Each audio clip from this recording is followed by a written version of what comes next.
Hey y'all, today we're going to work on this granny square blanket. What we're going to do is make 4 granny squares with 15 rows each, and then we sew them together. So we're going to start with our slip knot, and I'm using a G size hook, which is 4.25. And for these granny squares, I'm going to start off with chaining 5 and then slipping them together. So there we have 2, 3, 4, and, well, I did 4 apparently. So you can do 4 or 5, however you want your circle in the middle to be. And then we're going to chain 3 for our first stitch. Loop under, go through the hole, pull through, loop under, pull through 2, loop under, pull through 2. So this is a double, and we're going to do 3 doubles and then chain 3, and you're going to do that 4 times because you want 4 sides to your blanket, 4 sides to your granny square. And you can make one large giant granny square for your blanket, but this one I did 4 smaller granny squares and crocheted them together. There's 3 stitches and 3 more chains. You'll see the little square here in just a minute. And we're going to do 3 double crochets. And there's 2. We're going to get 1 more. And we've almost got a square here. And we're going to chain 3. There's 3 sides. And the 3 chains is your corner.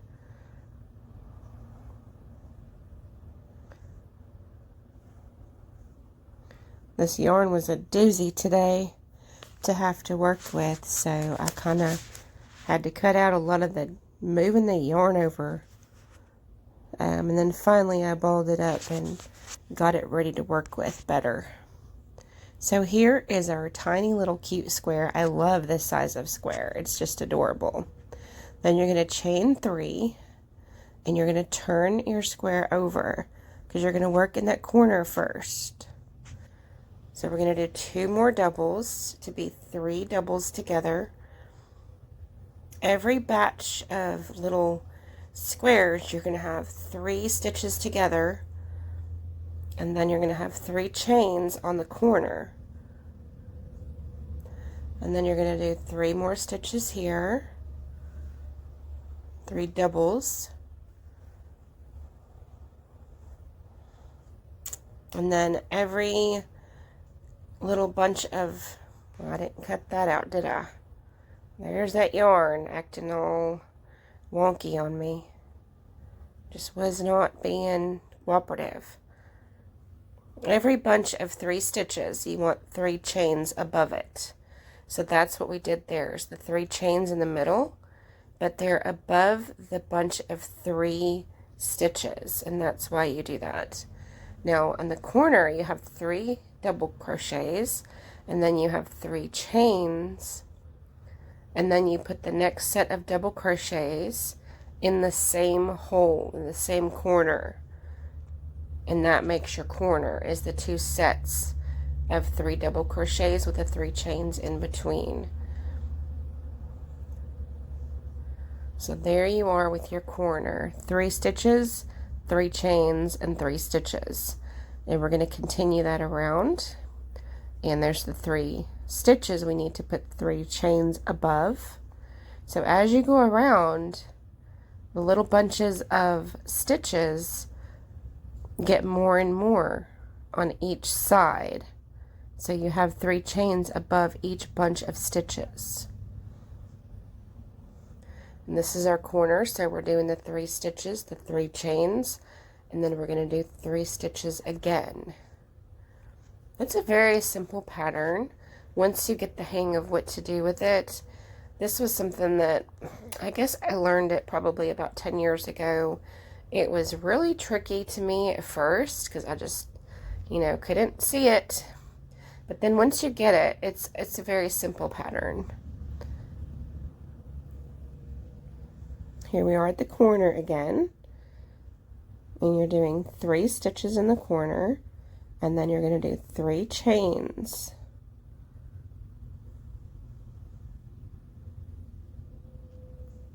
and then 3 more stitches.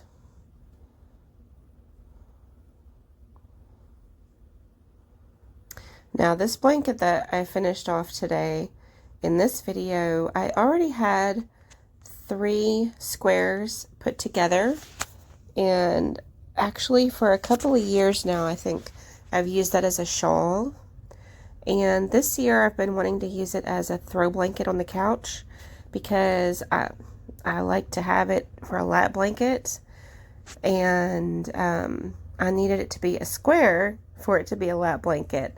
So I'm adding this square in. And see, each time you do your chain 3 to make a new round, you turn your work. And that gets you to the next direction. And that way you don't have a wrong side and a right side of your work. When you're making a blanket, you want it to be either or. Usually you want to have either or for your front and back. And so you turn your work each row. But yes, this is the 4th square to my blanket. And that way I'll have a lap blanket for the couch this year.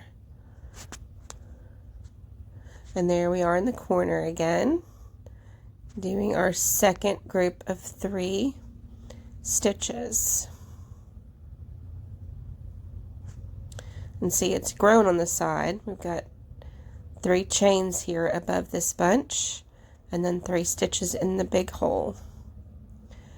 You're doing stitches into the group of chains, and you're doing chains above the group of stitches. I love how this brown turns out. It's a variegated brown, which I'll have linked in the description below. I've also been putting the hooks and all the different tools that I use in the description below. So if you're wanting to start out with a set of something to work with and you're not sure what to buy, just go look at what I have on those links. They are affiliate links, and you can click on those and look at the stuff. Even if you don't buy it, that's fine. You can use what you have, but this is just some recommendations that I have for the different needles and the different yarns. And Red Heart is my favorite yarn to work with, so that is what I mostly use. It seems to be a very warm yarn. I know it's acrylic, but I do love it. And there's some folks that would rather use the all natural textures and all of that all the time. And that's fine. My daughter is allergic to acrylic. So when I make her something, it has to be either 100% cotton or 100% wool. It can have no acrylic in it at all.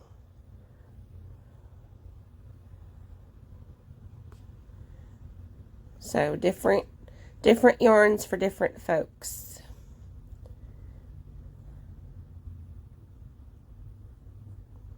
But I love that Red Heart has different styles of yarns.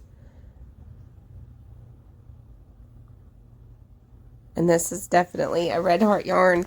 This is their 4-ply basic yarn that I love the most. And there's our square. It's growing. I love how these squares just get bigger and bigger. I love how the stitches come together and make something beautiful in the end. And I got to enjoy this blanket this morning, actually, because I am doing this voiceover after I had the blanket. Here's how you count your rows. You put your finger in the middle, in the corner, in the very center of the blanket, and then one at the corner, and you can count your rows out. So I wasn't going to do all the rows together. If you want to pause this video, you can pause it now and get your squares made and get your rows done. And I think I've got 12 here, and I've still got a few more to go. So I will be back in just a second with all 15.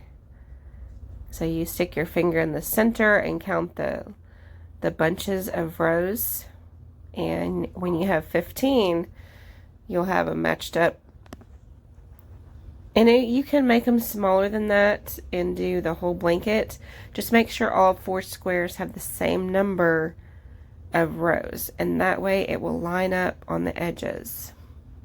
And here's where I'm just going to crochet it together.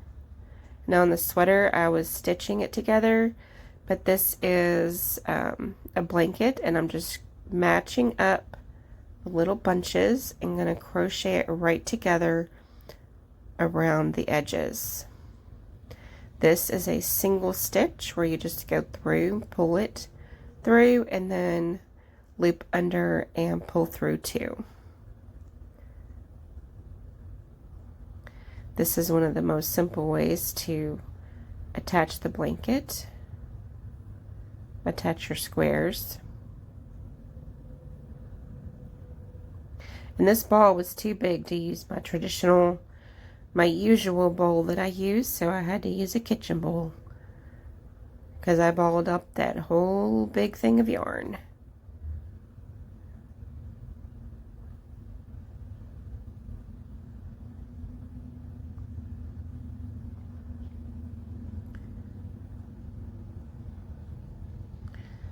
And here we are, just crochet and single crochet all the way around.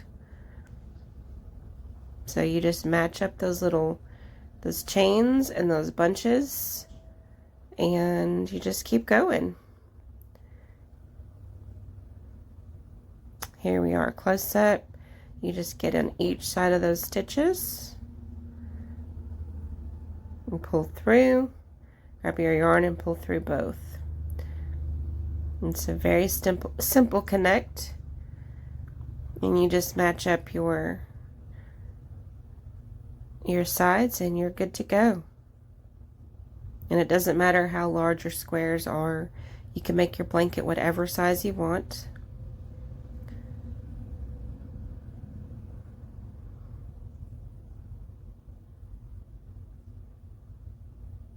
And there we go.